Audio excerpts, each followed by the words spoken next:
नमस्कार, मेरा नाम आलोक है। आप लाइव स्ट्रीज देख रहे हैं। देखिए, बड़ी खबर निकल के आ रही है। दीपक प्रकाश का मनोनयन हो चुका है।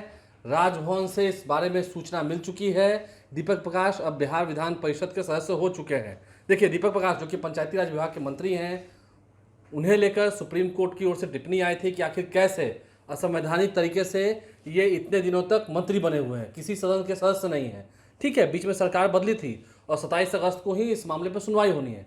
अब ऐसे में कुछ दिन पहले ही आपने देखा देवेश कुमार जो कि बिहार विधान परिषद के सदस्य हैं, बीजेपी से हैं, उनका कार्यकाल मार्च 2027 में खत्म हो रहा था।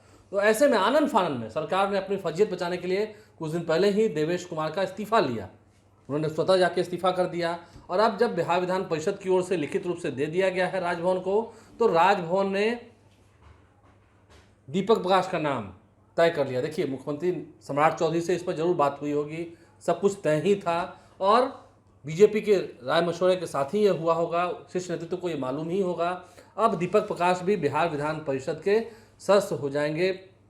अब वो शपथ ले लेंगे, सदन की उनकी शपथ दिलाई जाएगी। इधर आप देख ही रहे हैं, बाकी उपचुनाव में प्रशांत किशोर चुनाव जीत चुके हैं, उन्हें भी शपथ दिलाई जाएगी। तो ऐसे में दीपक प्रकाश को अब मंत्री बने रहना होगा। वो बने रहेंगे ही, क्योंकि उपेंद्र कुशवाहा ने एक बार कहा भी था, आपको याद होगा, 2030 तक दीपक प्रकाश मंत्री बने रहेंगे और हुआ भी वैसा ही। उपेंद्र कुशवाहा ने अपनी बात मनवाई। उपेंद्र कुशवाहा जब एनडीए की बात हुई थी, एनडीए की मीटिंग हुई थी 2025 चुनाव के पहले, उससे पहले ही एक एमएलसी करार किया गया था और बीजेपी ने भी अपना वादा निभाया है। बीजेपी ने भी उपेंद्र कुशवाहा के बेटे दीपक प्रकाश को बिहार विधान परिषद का सदस्य बनवाया और देखिए, कुर्बानी देकर अपने ही एमएलसी का इस्तीफा कराकर देर शाम को ही बिहार विधान परिषद के सभापति अवधेश नारायण सिंह ने महामहिम राज्यपाल से मुलाकात की थी। और उसके बाद देखिए, उपेंद्र कुशवाहा का ट्वीट भी आ गया है।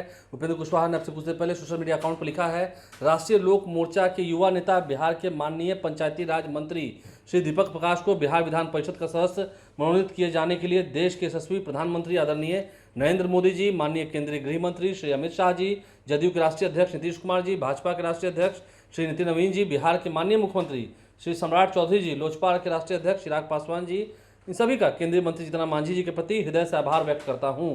मुझे पूरा विश्वास है कि श्री दीपक प्रकाश पूर्ण समर्पण और जनसेवा की भावना के साथ बिहार के विकास तथा जनता के हितों को नई मजबूती देंगे। उपेंद्र कुशवाहा ने अब से कुछ देर पहले लिखकर इस बात की जानकारी दे दी है और अब ये तय हो गया कि दीपक प्रकाश सदन चले गए।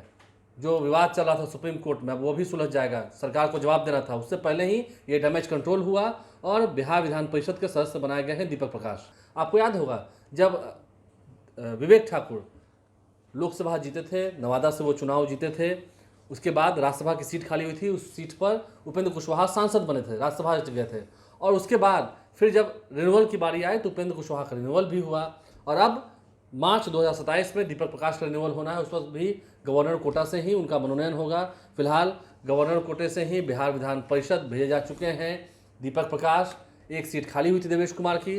तो इस वक्त की बड़ी खबर है, एनडीए में सब कुछ ठीक रहा। आपने देखा है हाल ही में बांकीपुर उपचुनाव में कैसे बीजेपी की हार हुई है। 30 साल का किला 30 दिन में प्रशांत किशोर ने कैसे ध्वस्त किया है। ये अपनी बातें हैं, चलता रहता है, लेकिन एनडीए अपने आप को लड़खड़ाने नहीं देना चाहती है। कहीं भी लड़खड़ा जाए, कहीं भी कोई टूट जाए, नाराज़गी हो जाए, इसके चलते और बवाल हो, ये सब एनडीए नहीं चाहती है, ये सब बीजेपी नहीं चाहती है। इसलिए बीजेपी का ये फैसला था, देवेश कुमार ने इस्तीफा दे दिया और अब उस जगह पर दीपक प्रकाश बिहार विधान परिषद के सदस्य हो गए। राजभवन की ओर से इस बात की जानकारी दी जा चुकी है। आप लाइव से साथ बने रहें, हमारे चैनल को सब्सक्राइब कर लें, साथ साथ फेसबुक पेज भी लाइक करें। धन्यवाद।